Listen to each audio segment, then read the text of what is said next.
I don't know. What do you think so far? I like it. That old footage that your friend shot is good, and interviews about the history is cool. But what?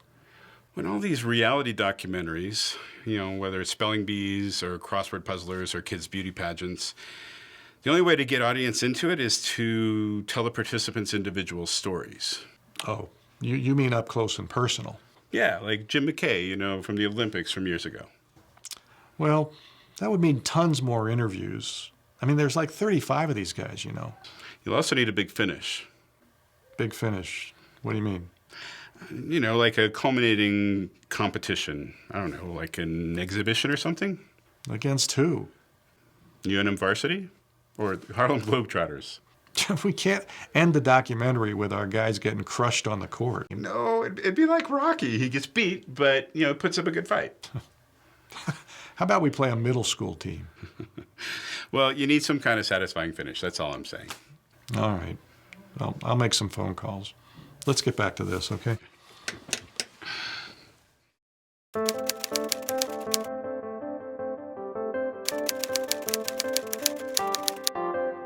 Yeah, I remember the first 3 or 4 years of what you might call the new Noontime Legends from 2004 to about 2008. Much the same way Tim remembers us, all pretty equal in talent. Joe Lovato and Rich Wood were probably the most skilled at that time. Jeremy Yang, when he joined in 2008, was very athletic too. But if you watch this bouncy video my 11-year-old nephew shot when he was visiting around then, you'd see pretty slow-paced and mildly competitive games. These blurry blobs from that time are Richard Sobieski, Joe Lovato, Herb McDonald, Hector Torres, Tim Gutierrez, Jeremy Yang, Bruce Sharon, Russ Gray, that's me, Paul Ingalls, and Jim Todd. But from roughly this time on, other younger faculty and staff, some who were then good enough to be playing still in the high-speed Monday, Wednesday, Friday student and open rec games, began to start showing up to play Legends Ball. Rich Wood, who had been playing with both groups, started playing more Legends. Fernando Santillanes was showing up. He was tough. Cy Bussman was very talented too. Chris Lopez, very athletic. Alex Palermo, Artie Zavala, and Brian Ward were all faster, more skilled, and more competitive than most of us Legends at the time. And no one could shoot better than the electrician Daniel Sanchez when he started playing. The electrician wasn't his nickname, but it could have been, because he sparked things out on the court in more ways than one. Soon, in a second wave of youth, speed, and competitiveness, came Levon Van Aert, Joe Roble, Rod Lansing, and Daniel Begay. And a little later, Paul Guerin, Marcus Roybal, Mark Harrell, and Curtis VL all came into the picture. Initially for Noontime Legends, it was, and I can't lie, it was all about Curtis. It was all about going in and trying to score buckets and get my cardio in. And I didn't think of it as a team game in the sense of, because I didn't know anybody. I knew a couple of players, but not really well. I think that when the younger staff come in, they're still playing at the level they did in high school or their AAU or whatever. But I think most of them, after a while, they kind of realize that they don't need to play at that level, and they kind of adapt their game. They still play hard, but they kind of adapt their game so, they're not just abusing us old folks. And the desire to win has kind of decreased a little bit in the sense of, hey, this is not about getting anybody hurt. You have to rein it in a little bit. So I've adjusted my game to a sense, hey, if there's a loose ball or one of the Legends in the position to get it and I can get it, but I don't want to hurt anybody. That's not what it's about. I've had to adjust my game. With the young blood coming in like that, it just, like I said, for me it's invigorating because it kind of pulls you out of your, sometimes you get complacent and just kind of go through the motions because, hey, I've played against Paul Ingalls, I know his game, but then you get somebody coming in with that type of game. It's like, oh, okay, I gotta ramp up my defensive game or whatever, and so, in that respect, I think for me personally, I welcome that. I don't know about the whole group. I really crave the approval and respect of the better players on the court. Maybe a little bit too much, but I can feel it, and I might as well just own up to it. Like when I'm playing with Rod or Curtis or Daniel or my great friend Rich, anybody really, particularly among those who tend to perform pretty well out on the court, I want to do well if they're going to give me a chance to score. And it hurts deep if I miss an easy layup from a good feed from a player who could just as easily pull up and make a 10-foot jump shot. Some have been for the league getting younger and quicker and faster. I think that's fine. We don't want to discriminate or eliminate staff based on age. I don't think that's appropriate and absolutely not allowed. And there have been some that they just don't get along with certain individuals, and they felt it was in their best interest just to go find something else to do. I think it got too competitive for me over the years, maybe because of my age, maybe because dealing with younger, faster folks, just trying to keep up with skills that I didn't have. Again, if somebody could dribble right past me or easily score on me, and I couldn't steal the ball, I couldn't show my defensive skills. To me, I just felt I wasn't contributing as much as I could or would. So a combination of things, people's attitudes, certain people being negative. And I saw it went in a direction that was going to alienate, push away some of the folks that the league was originally intended to serve. I can remember sometimes when we would get off track and there'd be usually a case of a couple of personalities out on the court that were more skilled, and there would be, excessive fouling going on and competitiveness, and then maybe some shouting matches going on that was uncomfortable for me, and I never really engaged in that, and never fully understood maybe what the conflict was about. It was certainly heated and probably a little bit more competitive than what my abilities would allow for, and it took some of the fun out of the game. So the first time I appeared out there to see what you guys were doing, lo and behold, two of the players were going at it. They're fighting with them. Well, I didn't name some names. It was Joe Lovato and Daniel Sanchez, and they were just toe-to-toe, just knocking each other around. And I thought to myself, do I want to play with these guys? They look, pretty violent. They're fighting on the court. Well, is that what I expect to see if I go out and play with the Noontime Legends and so forth? But after all was said and done, they shook hands. The two guys who were fighting shook hands, and that said a lot to me about the demeanor of the players.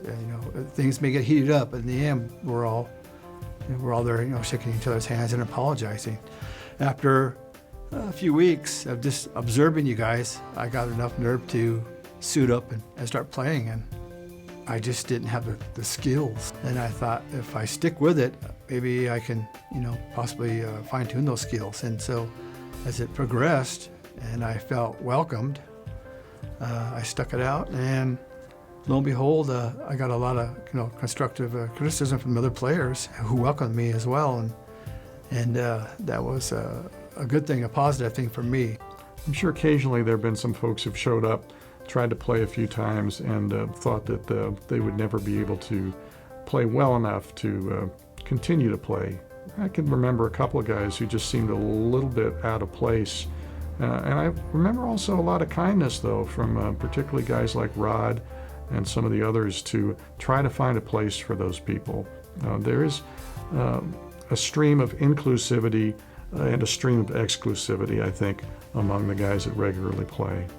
When I first came in, see, like Joe and Rod and Daniel, it's like, well, there's a lot of there's some great players on this league. And I said to myself, I don't think I can keep up with these guys. It's funny and it's fun watching people trying to adapt their game. And you can see the progression of people, like Bonnie, for example. He showed up and, oh, who's this guy playing? He's awful. And then in his own kind of way, he's grown into everybody's hearts because he's really figured out that he can shoot, whether it's orthodox or not. He can make some baskets, and everybody cheers for him, even on the other team or the sidelines. So we may see where we want to go from there, but I don't want to have a rule for everything. I want it just to happen, and I want everybody to be adults and make smart decisions and figure it out and do what's best for the league, not what is best for them in the moment, so they get the next game.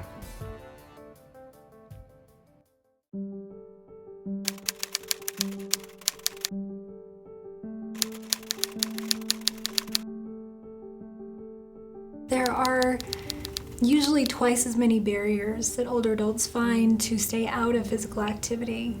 But what I've seen in the Noontime League basketball players is they've overcome so many of those barriers. The location is close, the location is familiar, the cost is low. It's a closed, safe, secure space. So they know, all right, it's just staff and faculty, and I'm familiar with the gym. These are all environmental factors that play a huge success in this team. You know, I work 40, 50, sometimes 60 hours a week. I go home, I got 2 awesome kids, and that's a handful.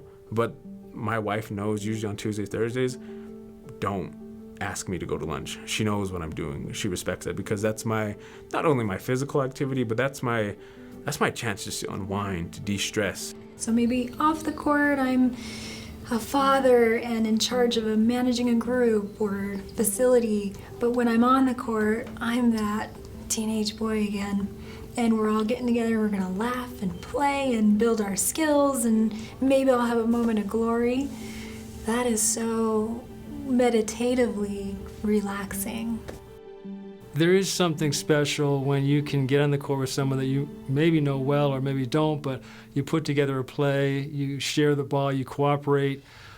It's almost like it's choreographed, but of course it's not. It's spontaneous and improvisational, and yet there's a certain kind of harmony and cooperation, you know, at its best, which really feels right and fun. I like playing with players where you don't know how they're going to play and like how you'll play together, and then we somehow click and like in ways that I didn't anticipate. And then if you win, that's even more fun. And then you're like, oh, this crazy experiment worked. Let's see how it works again with this other team. And it's even more satisfying if it works again. You're like, what the hell? Like, that's great. I don't know if you want to call it flow state or whatever. It's a really special feeling, I think. Makes you want to do it again. Yeah. It's very much like at a job. Like you're thrown in with a group of folks. You don't know. In the beginning, everyone's kind of just like feeling each other out. Like, what's this guy all about? What's this person all about? And then at some point, you all come together towards a common goal.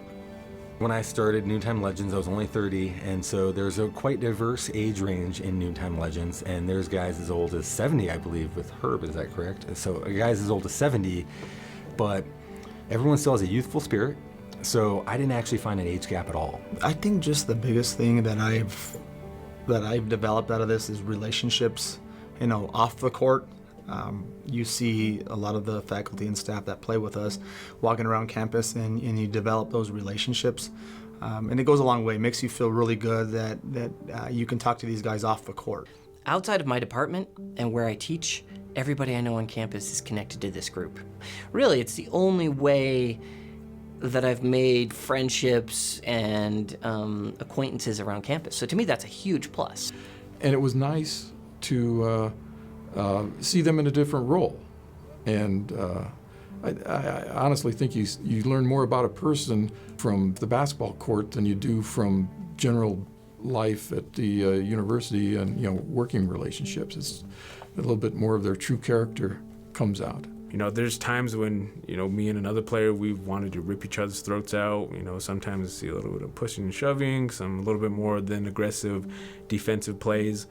But I'll see any one of those guys outside of the gym, and we're the most cordial people to each other. That's what I can enjoy because there's not any grudges that are held.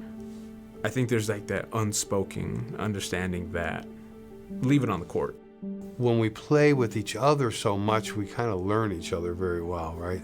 So the more we play together, the more you anticipate each other, right? I anticipate what you do. You sometimes anticipate what I do, just because it's familiarity, and that's fun too. You know, sometimes we know things about each other's lives and kind of go up and down with each other and things like that and give support. But there's a way of relating when you play with guys regularly over this many years that even though you may not know them that much off the court personally, on one level you know them really well. You know where they're going to be and what they're going to be doing on the court, and that's a different way of knowing people, which in its own way is deep. Everyone seems to know how they fit into the team, what their strengths are, and complement each other so that everyone has a great time. I did feel that everybody was rooting, whether they're on the sidelines. There were some people that would be watching the game and give you a ovation or whatever if something good happened, or even on the team, and it could be even coming from opposite team members. I don't know, I felt like I was getting more compliments than what I deserved. I think the compliments help contribute to the confidence, the performance, kind of even that competitive edge as well. So you have a player that's not by any means LeBron James or Michael Jordan, but they make that one cool play. It's always fun to shout it out because that could help them boost the game and make them do something that they've normally not done before. Everybody needs that encouragement, and encouragement, you can give at any time. It doesn't have to be a sport, it could be on the job. This is a group that appreciates humor, good-hearted humor. We banter and kid each other a lot. Hello, Jacobo. It's your ball. How you doing? Yes, you're about to push me over and make a layup. Probably not. Come on, you're using all your energy before the game's even started. All right. Dead weight. I just like joking and talking, but it's just fun. We start knowing who each other's families are, It's one of the few places I've seen on campus where you can interact with people from the whole campus. I mean, health, science, you name it. I think I draw particular inspiration, might be too strong a word, but encouragement from older players because I want to keep playing. I want to stay healthy. It's getting harder as I hit my 40s. And so when I see some of the guys who are playing in, their 60s, to me, that's awesome. And I'd like to be in that place in 20 years. Some days I can't really believe that I'm in the middle of all this energy that's going on out on that court. And I've thought about it a lot. Maybe I think about it too much or more than some of the other folks have. But it's definitely a palpable thing for me by now, after all these years. So I can't get enough of it.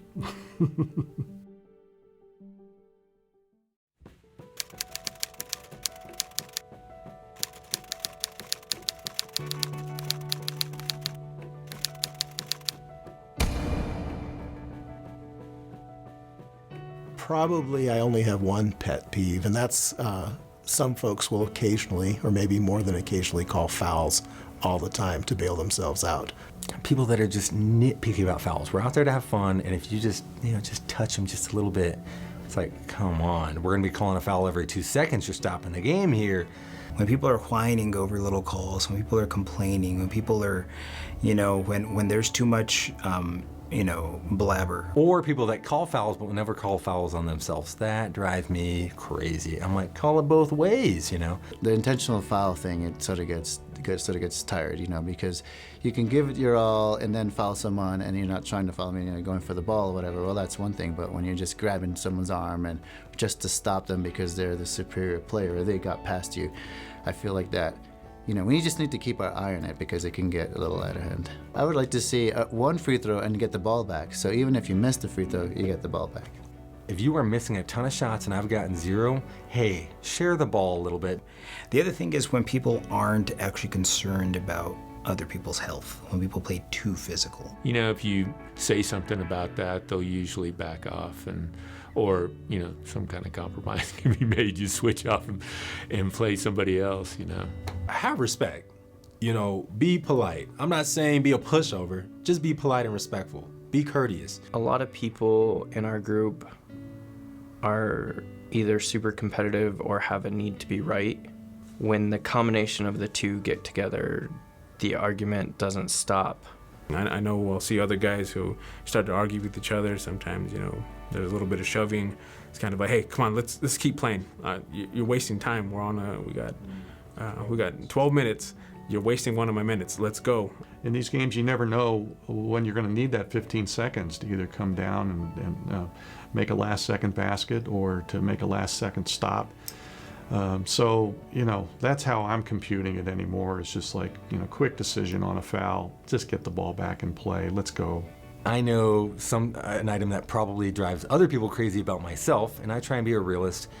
I definitely get way too into it at times, where I'm just I'm yelling, you know, even the little things like, so when I talk about defense being important, if I'm hustling my butt on playing defense, and then the guy next to me just olay defense, that layup, I'll definitely say something to my own player. I'm like, dude, what are you doing?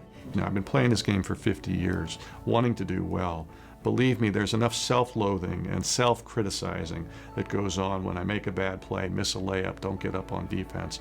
I really don't need anybody else to call it to my attention. And I know I'm getting too excited because always afterwards I'm going to everybody, I'm like, dude, I'm sorry, it was on the court. Another thing I don't like is when people coach me on the court.